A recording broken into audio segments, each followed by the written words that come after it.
सहस्रार चक्र। क्या आप जानना चाहते हैं सच्चा ध्यान क्या है? वह स्थिति जहां ना मन चलता है ना विचार उठते हैं, जहां केवल शांति, शून्यता और परम आनंद शेष रहता है। यही है सहस्रार चक्र की अवस्था। सिर के शीर्ष पर स्थित यह चक्र परम चेतना से हमारा सीधा संपर्क स्थापित करता है। यह न केवल कोई कल्पना है, न कोई सिद्धांत, बल्कि एक जीवित अनुभव है। आत्मा और ब्रह्मा के मिलन का आज हम इस अंतिम चक्र की ऊर्जा को समझेंगे और एक साधना के माध्यम से इस आध्यात्मिक द्वार को खोलने की दिशा में कदम रखेंगे। इनर योगी पथ के साथ जहां यात्रा खत्म नहीं होती, बल्कि वहीं से परम यात्रा शुरू होती है। आप हमारे चैनल पर यदि नए हैं तो चैनल को सब्सक्राइब करें। सहस्रार चक्र यानी शीर्ष चक्र। सहस्रार चक्र मस्तिष्क के ऊपर ब्रह्मारंध में अवस्थित 6 सेंटीमीटर व्यास के एक अध खुले हुए कमल के फूल के समान होता है। ऊपर से देखने पर इसमें कुल 972 पंखुड़ियां दिखाई देती हैं। इसमें नीचे 960 छोटी छोटी पंखुड़ियां और उनके ऊपर मध्य में 12 सुनहरी पंखुड़ियां सुशोभित होती रहती हैं। इसे 1000 पंखुड़ियों वाला कमल कहते हैं। इसका चिन्ह खुला हुआ कमल का फूल है, जो असीम आनंद के केंद्र होता है। इसमें इंद्रधनुष के सारे रंग दिखाई देते हैं, लेकिन प्रमुख रंग वैगनी होता है। इस चक्र में अ से छ तक की सभी स्वर वर्ण ध्वनि उत्पन्न होती हैं। पिट्यूटरी और पिनियल ग्रंथि का आंशिक भाग इससे संबंधित है। यह मस्तिष्क का ऊपरी हिस्सा और दाईं आंख को नियंत्रित करता है। यह आत्मज्ञान, आत्मदर्शन, एकीकरण, स्वर्गीय अनुभूति के विकास का मनोवैज्ञानिक केंद्र है। यह आत्मा का उच्चतम स्थान है।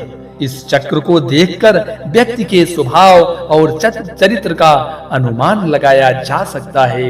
इसका विस्तार, रंग, गति, आभा और बनावट देखकर व्यक्ति की चैतन्यता, आध्यात्मिक योग्यता और अन्य चक्रों से समन्वय का अनुमान लगाया जा सकता है। अच्छा योगाभ्यास करने वाले साधक का चक्र ओजस्वी और शक्तिशाली होता है। सच्चे स्वप्न देखने की क्षमता विकसित हो जाती है। यदि इस चक्र की में लचीलापन है तो इसका मतलब है कि व्यक्ति आसानी से अपनी आत्मा को शरीर से निकालकर कहीं अन्यत्र ले जाना जा सकता है। नीचे के बाकी 6 चक्रों से बिल्कुल अलग यह एक अति विशिष्ट और उन्नत चक्र है। यह ईश्वर धाम और मोक्ष का द्वार है। जब यह चक्र अच्छी स्थिति में है तो अन्य चक्र स्वतः जागृत हो जाते हैं। जो साधक अपनी कुंडलिनी जागृत कर लेते हैं तो कुंडलिनी बाल रूप वाला त्रिपुरा सुंदरी के रूप में ऊपर उठती है।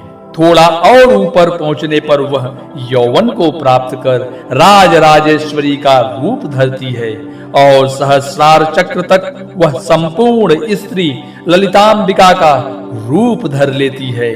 जो साधक कुंडलिनी को सहस्रार तक ले कर आते हैं वे परमानंद को प्राप्त करते हैं, जिसकी सर्वोच्च अवस्था समाधि है। कुंडलिनी के इस जागरण को शिव और शक्ति का मिलन भी कहते हैं। इस मिलन से आत्मा का अस्तित्व खत्म हो जाता है और वह परमात्मा में लीन हो जाता है। इस चक्र पर ध्यान करने से संसार में किए गए बुरे कर्मों का भी नाश होता है। ऐसे साधक अच्छे कर्म करने और बुरे कर्मों का नाश करने में सफल हो जाते हैं। आज्ञा चक्र को संप्रज्ञात समाधि में जीवात्मा का स्थान कहा गया है, क्योंकि यही दिव्य दृष्टि का स्थान है। उसे शिव की तीसरी आंख भी कहते हैं। मूलाधार से लेकर आज्ञा चक्र तक सभी चक्रों के जागरण की कुंजी सहस्रार चक्र के पास ही है। यही सारे चक्रों का स्वामी है। यह वास्तव में चक्र नहीं है, यह तो साक्षात तथा संपूर्ण परमात्मा और आत्मा है।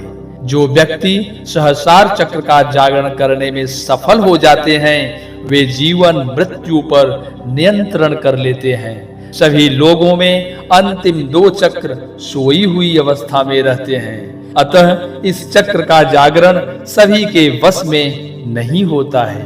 इसके लिए कठिन साधना व लंबे समय तक अभ्यास की आवश्यकता होती है। इसके देवता श्री भगवान शंकर हैं और बीज मंत्र है ओम। भक्तजन, ये आज 7 चक्रों की संपूर्ण जानकारी आपको मैं प्रदान किया। यदि यह वीडियो अच्छा लगी हो तो हमारे इस चैनल को सब्सक्राइब करें, लाइक करें और अपने भाई बंधुओं में इसको शेयर जरूर करना। धन्यवाद। मंगलमय।